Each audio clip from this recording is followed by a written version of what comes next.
The Super Nintendo Entertainment System sold 49 million units. It ran for about a decade. And in that decade, it produced a library of games that people are still arguing about today. Not because of nostalgia, though there's plenty of that, because some of those games were genuinely, objectively, historically important. They didn't just entertain a generation. They taught a generation what a video game could actually be. This is the 10 SNES games that defined the 1990s. Not the 10 best-selling, not the 10 most technically impressive. The 10 that, when you look back at everything that came after them, you can draw a straight line from those cartridges to the games being made right now. If you grew up with a Super Nintendo, you already know most of these. But you might not know the full story behind them. Stick around until the end, because the number one spot is going to start a fight in the comments, and we want you there for it. Number 10, Super Mario World, 1990. Most people think Super Mario World was just the game that came in the box. And technically that's true. Nintendo bundled it with the SNES at launch in Japan on November 21st, 1990, and later with the North American launch in 1991. It was the pack-in, the freebie, the thing you got whether you wanted it or not. 20.6 million copies later, it's the best-selling Super Nintendo game ever made. But here's what the sales number doesn't tell you. Super Mario World wasn't a safe, conservative launch title designed to move hardware. It was a direct sequel to Super Mario Bros. 3, developed by Nintendo's R&D4 team, and it introduced Yoshi to the world. Yoshi, who has appeared in more Nintendo games than almost any other character in the company's history, showed up for the first time in this game. In the box.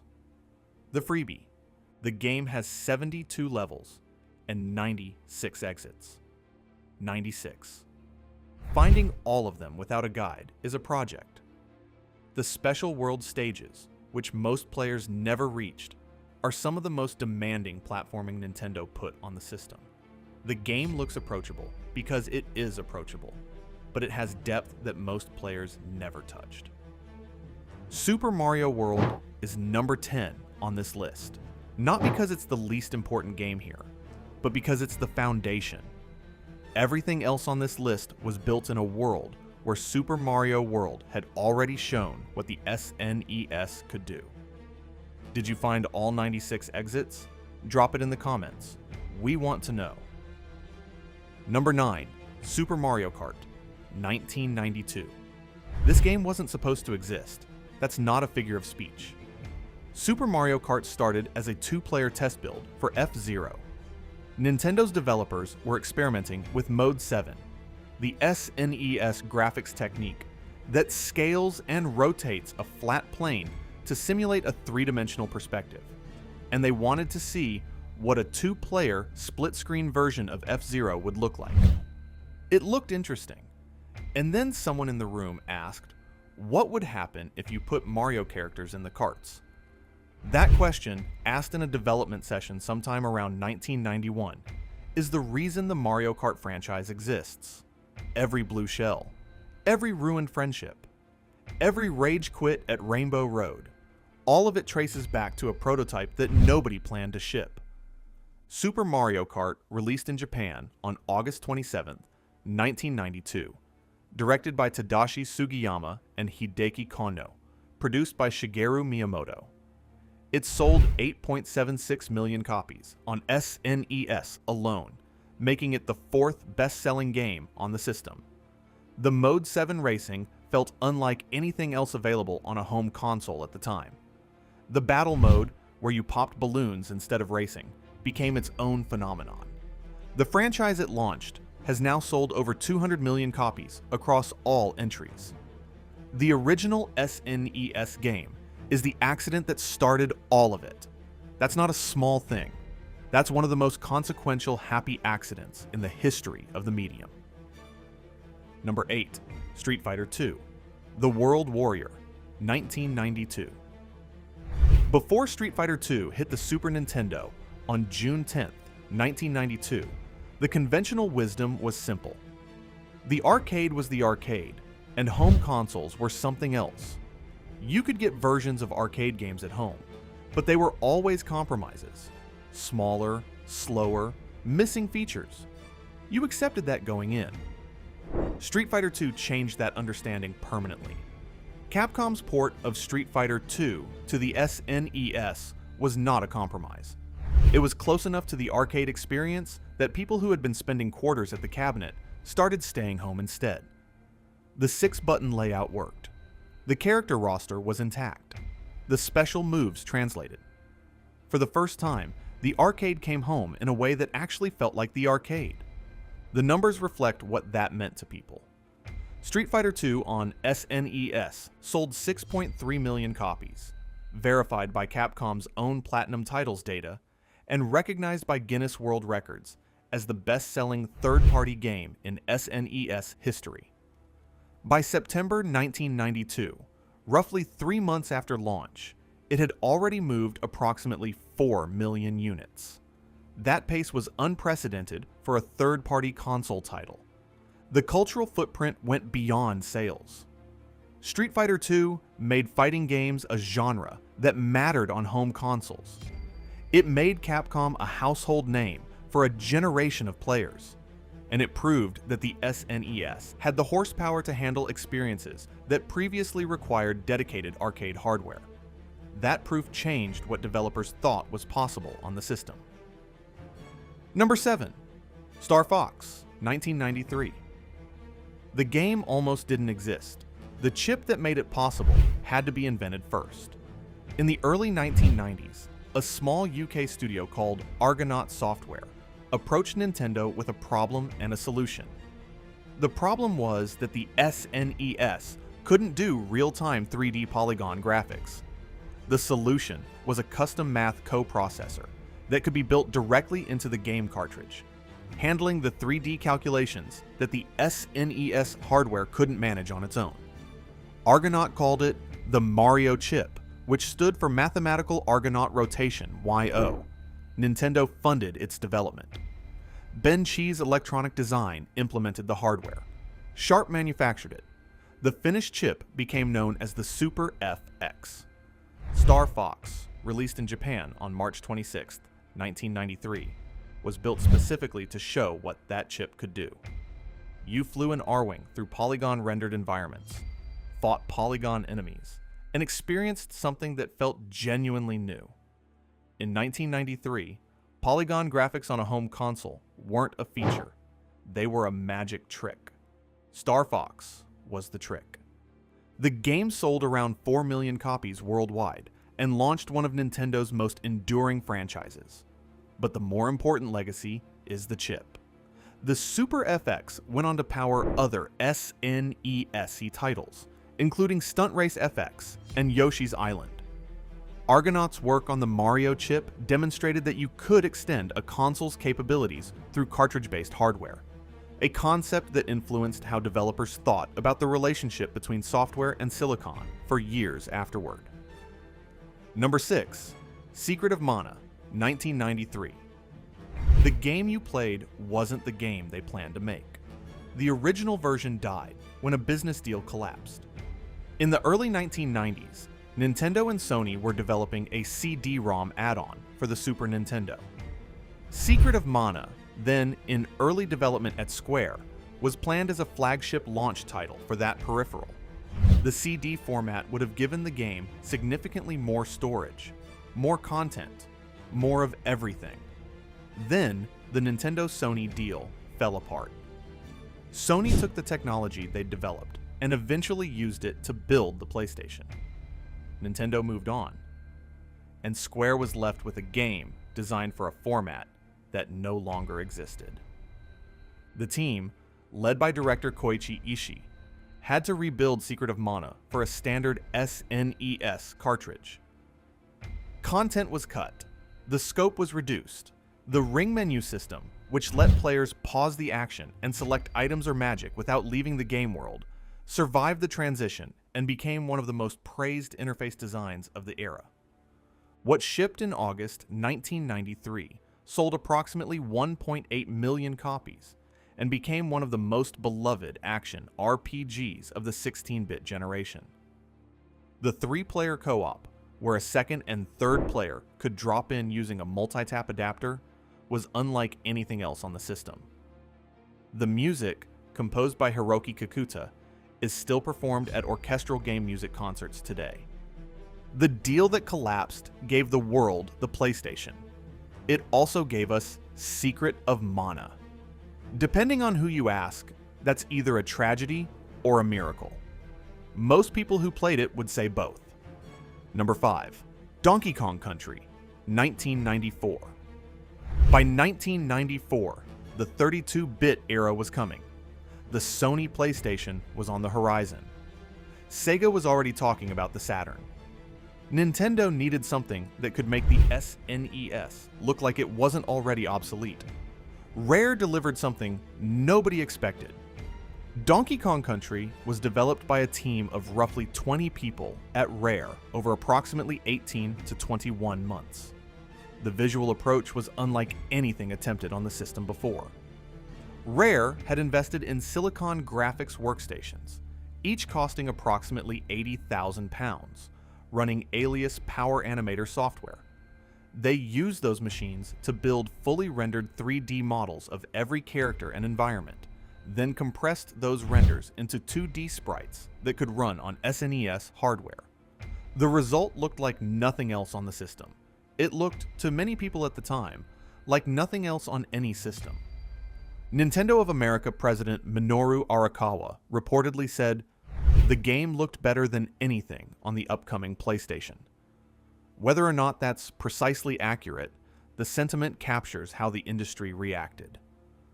Donkey Kong Country shipped in November 1994 and sold 9.3 million copies, making it the third best-selling SNES game ever. It bought Nintendo credibility at a moment when the company needed it badly. The game also introduced a character, Donkey Kong, who had been dormant as a protagonist for over a decade, and rebuilt him into one of Nintendo's most recognizable faces. That's not a small thing for a game that almost nobody saw coming. Number 4. Super Metroid, 1994. This game sold 1.42 million copies. It invented an entire genre.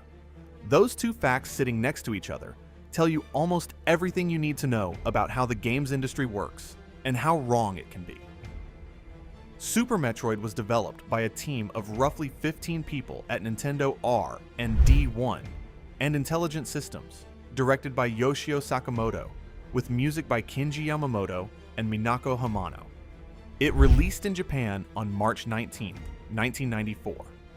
The development team had taken about half a year just to get the project approved internally, then spent approximately 2 years building it. What they built was a game that trusted the player completely. Super Metroid doesn't explain itself. It drops you into a world, gives you a few tools, and expects you to figure out where to go and what to do. The map expands as you explore. Abilities you earn early become keys to areas you couldn't reach before. The world is designed as a single interconnected space that rewards curiosity and punishes passivity. The opening sequence, where the baby Metroid sacrifices itself to save Samus, is one of the earliest examples of environmental and narrative storytelling in games that didn't rely on cutscenes or dialogue to land its emotional punch. Nintendo's own developer interviews from 2017 describe the team's deliberate effort to make the player feel something without telling them what to feel. The term Metroidvania now describes an entire genre of games. Every game that asks you to explore a world, earn your abilities, and feel the map open up around you carries Super Metroid's fingerprints. The 1.42 million copies it sold on SNES don't reflect what it became. They just reflect what people knew at the time. Number 3. The Legend of Zelda, A Link to the Past, 1991. This game started on different hardware entirely. By the time it was done, it had redefined what an adventure game could be. Development on A Link to the Past began in the late 1980s as a new NES Zelda title. Shigeru Miyamoto has stated that work began around the same time as Super Mario World, with both projects helping define the early SNES lineup. As the Super Famicom hardware took shape, the project moved platforms. The team, working at Nintendo's internal studios, logged approximately 58,240 development hours before the game released in Japan on November 21st, 1991. The dual world mechanic, where the player moves between the light world and the dark world, was the design breakthrough that separated A Link to the Past from everything that came before it. The same physical space exists in two states simultaneously. Solving puzzles requires understanding both versions of the world and how they interact. That concept, a single environment with layered states that the player learns to read and manipulate, became one of the most influential design ideas in action adventure game history. A Link to the Past sold approximately 4.61 million copies on SNES. It holds a place on nearly every credible greatest games ever made list, compiled in the 30+ years since its release. The debate over whether it or Chrono Trigger is the greatest SNES game ever made has never been settled, and we're going to plant that question right here and let it sit for a few more entries. Number 2. Chrono Trigger, 1995. Square didn't just make a game.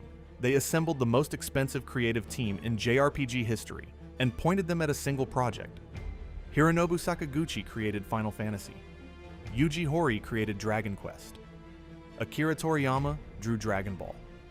In 1992, those three men ended up in the same room at a trade show, started talking, and eventually agreed to make something together. Square officially called the resulting team the Dream Team. The game they made was Chrono Trigger. It released in Japan on March 11, 1995. The development process was, by all accounts, genuinely collaborative in a way that was unusual for the era. Toriyama designed the characters. Horii shaped the story and dialogue. Sakaguchi oversaw the production. Composer Yasunori Mitsuda wrote the score, reportedly working himself to exhaustion before Nobuo Uematsu stepped in to finish it. The result sold approximately 2.65 million copies on SNES and holds a perfect aggregated score from contemporary reviews. It has 13 different endings, accessible through different choices and actions across the playthrough. Most players saw one.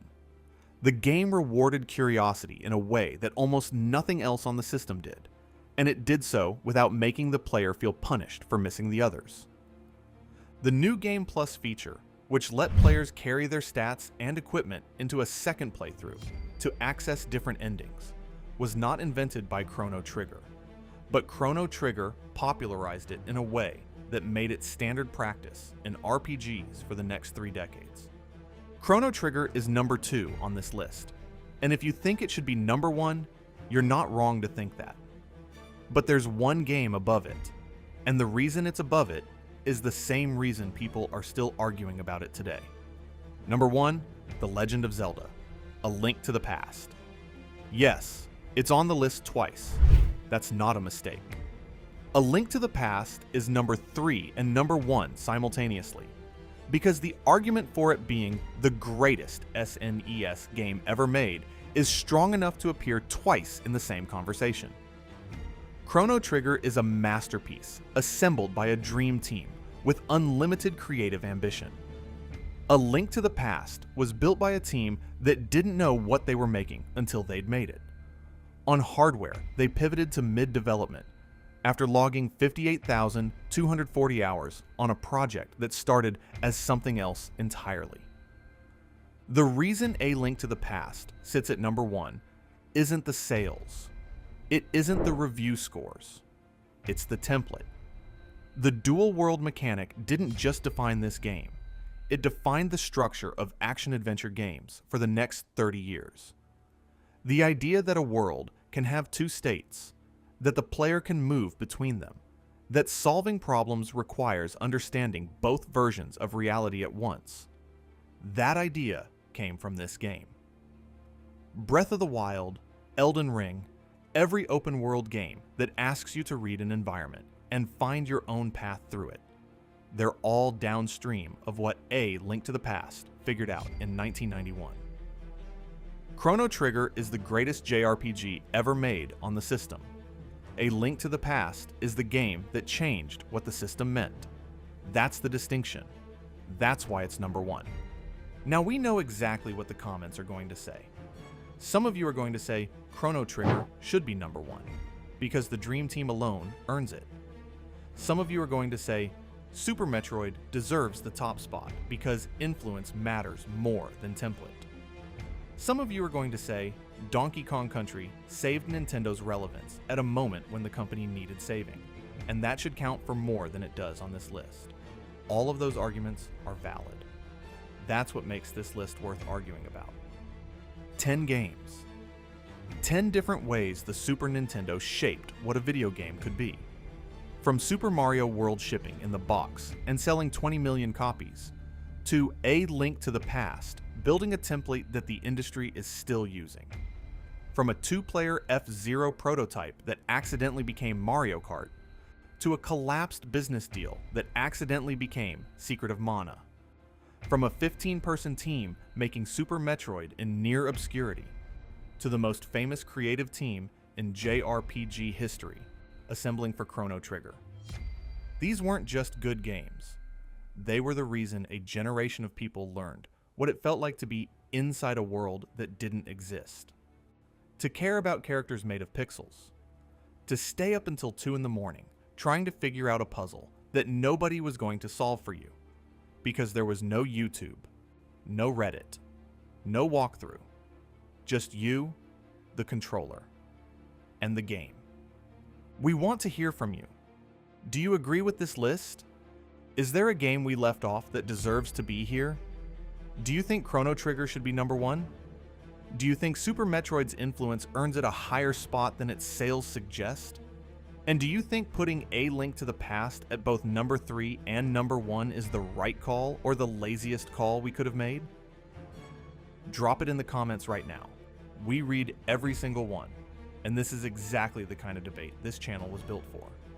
If you want more content like this, deep dives into the games that built the medium, the ones that made us who we are, subscribe and hit the bell. We've got a lot more where this came from. Thanks for watching.